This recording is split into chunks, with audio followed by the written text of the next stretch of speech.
एक बार एक गांव में एक साधु रहता था जो भगवान पर बहुत विश्वास रखता था।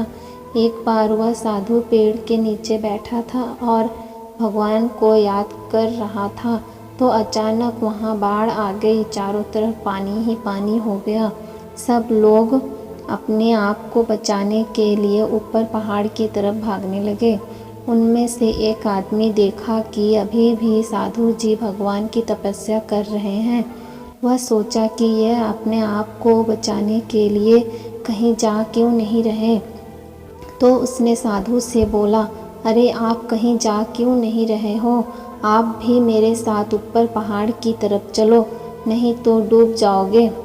साधु बोले, अरे हमें क्या होगा, मैं भगवान की इतनी तपस्या करता हूँ, मुझे कुछ नहीं हो सकता, मुझे भगवान अपने आप बचाएंगे।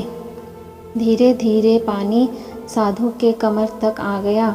अब लोग वहाँ से नाव लेकर निकलने लगे, तो उनमें से एक ने साधु से कहा, अरे पानी आपके कमर तक आ गया है, आप हमारे साथ चलो। तो साधु ने कहा कि नहीं नहीं, भगवान मुझे अपने आप बचाएगा। और वह नाव वाला भी वहाँ से निकल गया।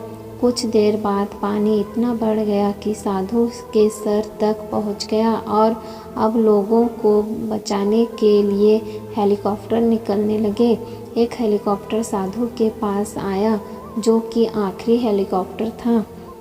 साधु के पास नीचे रस्सी फेंकी और बोला, इसे पकड़ो और ऊपर आ जाओ, नहीं तो आप डूब जाओगे। यह आखिरी हेलीकॉप्टर है और आपके पास में दूसरा कोई रास्ता नहीं है बचने के लिए। साधु ने कहा, यह रस्सी वापस ऊपर खींच लो और आप चले जाओ। मुझे भगवान के ऊपर पूरा भरोसा है, वह मुझे बचा लेगा। पानी काफ़ी ऊपर आ गया, पेड़ डूब गया और साधु की भी डूबने से मौत हो गई। मरने के बाद साधु भगवान के पास गया और बोला, हे भगवान, मैंने पूरी ज़िंदगी आपकी तपस्या की, मेरा सारा जीवन आपकी आराधना करने में लगा दिया, फिर भी इतने भरोसे के साथ इंतज़ार किया कि तुम मुझे बचाने आओगे, लेकिन वहाँ मेरी डूबकर मौत हो गई और तुम नहीं आए। ऐसा क्यों भगवान? बोले, मूर्ख इंसान, एक नहीं 3 बार आया था।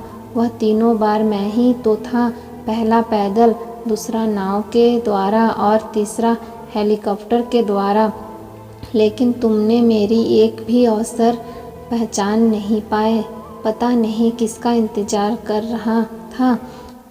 इस तरह से ज़िंदगी में हमें ऊपर वाला बहुत से मौके देता रहता है, लेकिन हम सब उस मौके को ठुकरा कर पता नहीं किस चीज़ का इंतज़ार कर रहे होते हैं और इस बात पर अड़े रहते हैं। एक वक्त के बाद वह मौका हाथ से निकल जाता है और हम कुछ नहीं कर पाते। तो किसी भी अच्छे समय का इंतज़ार मत करो, जो भी करना है आज और अभी से शुरू कर दो। ऐसी ही और मोटिवेशनल कहानी देखने के लिए इस चैनल को सब्सक्राइब और लाइक करें।